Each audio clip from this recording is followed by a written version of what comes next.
সামনের জাতীয় সংসদ নির্বাচনের তারিখ এবং এর সাথে শিডিউলটা কখন ঘোষণা হয়।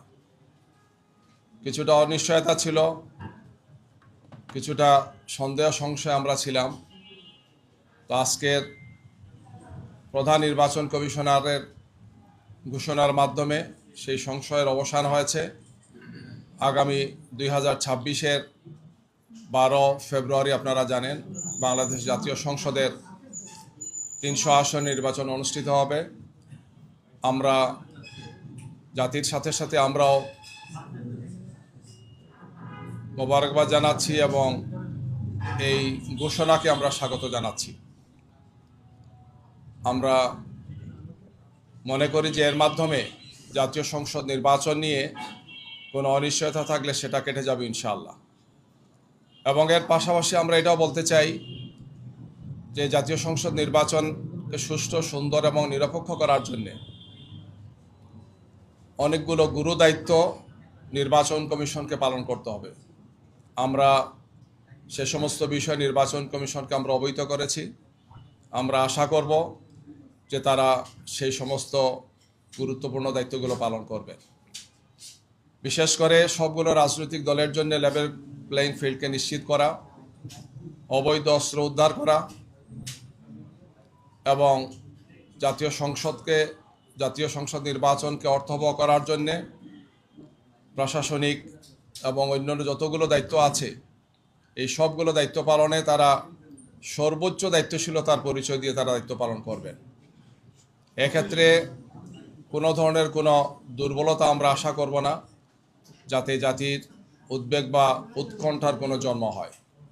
আমরা প্রত্যাশা করব যে সুষ্ঠু, সুন্দর, গ্রহণযোগ্য নির্বাচনের জন্যে একটি সুন্দর সুষ্ঠু নির্বাচনকে নিশ্চিত করার জন্য লেভেল প্লেইং ফিল্ডকে তারা নিশ্চিত করবেন এবং এই বিষয়ে সর্বোচ্চ ভূমিকা পালন করার জন্য যেহেতু নির্বাচন কমিশন শিডিউল ঘোষণা করেছেন, তাদের উপর এখন সর্বোচ্চ দায়িত্বটা এসেছে গিয়ে এখন থেকে তারা সেই ভূমিকাটি পালন করবেন, আমরা সেটা প্রত্যাশা করছি। আমাদের শীর্ষ নেতৃবৃন্দ, আপনারা জানেন যে আমরা 8 দল একসাথে আন্দোলন করছি। আমাদের এছাড়াও আরও যে সমস্ত বক্তব্যগুলো আছে আমরা 8 দলের শীর্ষ নেতৃবৃন্দের পক্ষ থেকে বিস্তারিত পর্যালোচনা করে আমরা আপনাদের সামনে সেটিও পেশ করব ইনশাআল্লাহ। আমরা ত্রয়োদশ জাতীয় সংসদ নির্বাচনের এই শিডিউলকে আমরা স্বাগত জানাচ্ছি এবং আমি আবারও আশাবাদ ব্যক্ত করছি আমরা সবাই যে এই নির্বাচনকে সুষ্ঠু, সুন্দর, গ্রহণযোগ্য করার জন্যে নির্বাচন কমিশনের উপর যে দায়িত্ব, সেই দায়িত্ব পালনে তারা সর্বোচ্চ দায়িত্বশীলতার ভূমিকা তারা পালন করবেন। কোনো ধরনের কোনো দুর্বলতা, ত্রুটি, বিচ্যুতি যাতে না থাকে আমরা সেটা প্রত্যাশা করব। অতীতে দেখা গিয়েছে যে অনেক বিষয়ই আশ্বস্ত করা হয়েছে বা বলা হয়েছে, কিন্তু সেটি কার্যকর হয় নাই। আমরা আগামী নির্বাচনের ক্ষেত্রে জাতি তিনটি নির্বাচন প্রত্যক্ষ করেছে, যে নির্বাচনে জাতির প্রত্যাশা পূরণ হয় নাই, বরং আমাদের রাজনীতি, আমাদের সমস্ত ব্যবস্থাপনাকে ধ্বংস করা হয়েছে, প্রশ্নবিদ্ধ করা হয়েছে এবং জাতির মধ্যে প্রচণ্ড ক্ষোভ এবং হতাশা তৈরি হয়েছে গত 14, 18 এবং 24-এর সেই তথাকথিত নির্বাচনের মাধ্যমে। এই জন্যে এ ব্যাপারে আমরা আশা করব আগামী নির্বাচনে তারা সেই দায়িত্বটি তারা পালন করবেন, যেটি জাতির প্রত্যাশা, যে অতীতের এই 3টি নির্বাচনের মতো হবে না, বরং একটি সুন্দর, সুষ্ঠু নির্বাচন তারা জাতিকে উপহার দেবেন। আমরা আবারও আপনাদের মাধ্যমে দেশবাসীকে সাথে নিয়ে আগামীর সেই নির্বাচন সুষ্ঠু, সুন্দর এবং গ্রহণযোগ্য করার জন্য আমাদের পক্ষ থেকে সর্বোচ্চ প্রত্যাশা থাকবে, সহযোগিতা থাকবে এবং আমরা আমাদের জনগণকে সাথে নিয়ে আমরা আশা করছি একটি সুন্দর নির্বাচন আমরা পাব। জাতি একটি উৎসবমুখর পরিবেশে এই নির্বাচন অনুষ্ঠানের মাধ্যমে একটি সুন্দর, সুষ্ঠু ধারায় জাতি এগিয়ে যাবে এবং বাংলাদেশ 2024-এর 5 আগস্টের যে ছাত্র জনতার অভূতপূর্ব গণ অভ্যুত্থান হয়েছে, সেই অভ্যুত্থানের প্রত্যাশা পূরণ হবে ইনশাআল্লাহ। আমরা আপনাদের মাধ্যমে দেশবাসীকে মোবারকবাদ জানাচ্ছি, আপনাদেরকে মোবারকবাদ জানাচ্ছি। এছাড়াও যদি কোনো বক্তব্য থাকে আমাদের শীর্ষ নেতৃবৃন্দের পক্ষ থেকে আমরা পরবর্তীতে আপনাদের সামনে সেটা উল্লেখ করব ইনশাআল্লাহ। সবাইকে ধন্যবাদ। ভাই, এখন পর্যন্ত যে পরিস্থিতি তাতে আসলে আগামী জাতীয় নির্বাচন সুষ্ঠু করার ব্যাপারে এই মুহূর্তে দাঁড়িয়ে আসলে কোনো শঙ্কা দেখছে কিনা তারা? আমরা গত 4-5 দিন আগেও নির্বাচন কমিশনের সাথে আমাদের সম্মানিত সেক্রেটারি জেনারেলের নেতৃত্বে আমরা গিয়েছিলাম 6 সদস্যের একটি শক্তিশালী দায়িত্বশীল কমিটি। আমরা সেখানে গিয়ে এগুলো বলেছি যে লেভেল প্লেইং ফিল্ড, বিশেষ করে আইন শৃঙ্খলা পরিস্থিতি সহ অবৈধ অস্ত্র উদ্ধার করা এবং সন্ত্রাসীদেরকে গ্রেফতার সহ যে সমস্ত পদক্ষেপগুলো জরুরি ভিত্তিতে নেওয়া উচিত সেইগুলো যাতে তারা নেন, তারা আমাদেরকে আশ্বস্ত করেছেন। এ ব্যাপারে আমাদের পরিকল্পনা আছে। কি পরিকল্পনা সেটা আমাদেরকে তারা বলেছেন। নির্বাচনের শিডিউল ঘোষণা হলে তারা সেগুলো করবেন।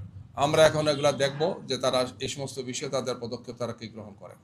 আপনাদের 5 দফা দাবি ছিল গণভোট আগে সহ, এই 5 দফা দাবি নিয়ে আপনারা আন্দোলনও করছিলেন। এখন সরকার তফসিল ঘোষণা করবে, আপনাদের এই আন্দোলন কি এখন আপনারা চালিয়ে যাবেন নাকি আন্দোলন সমাপ্তি করবে?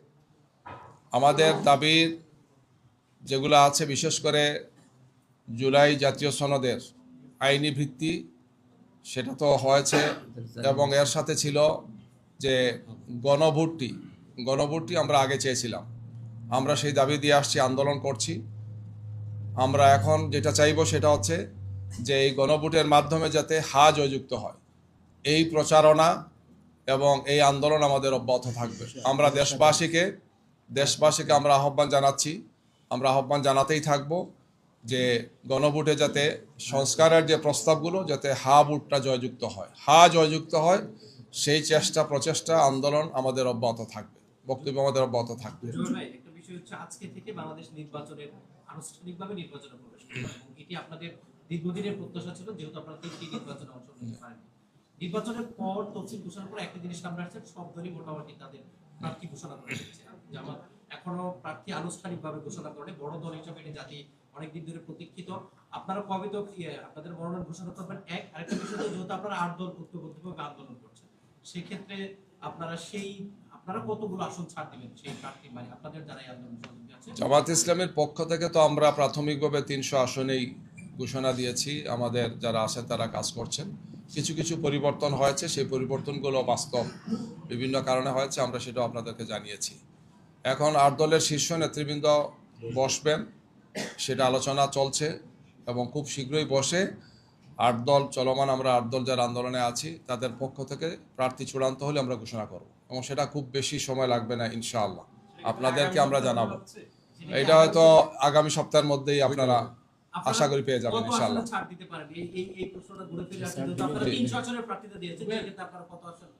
আমাদের লক্ষ্য হচ্ছে যে আমরা যাতে সর্বোচ্চ সংখ্যক আসনে বিজয়ী হতে পারি।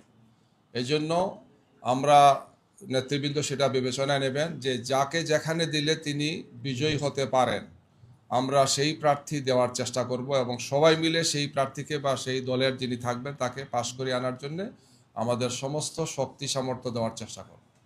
আমাদের টার্গেট হচ্ছে এইটাই, যে সর্বোচ্চ সংখ্যক আসনে আমাদেরকে পাশ করে আসতে হবে, বিজয়ী হতে হবে, এবং এক্ষেত্রে শীর্ষ নেতৃবৃন্দের ক্ষেত্রে আমরা বিবেচনায় রাখবো। দলের শীর্ষ নেতৃবৃন্দ যারা আছেন বিভিন্ন দলের, আমরা তাদেরকেও বিভিন্ন আসনে অ্যাকোমোডেট করবো ইনশাআল্লাহ।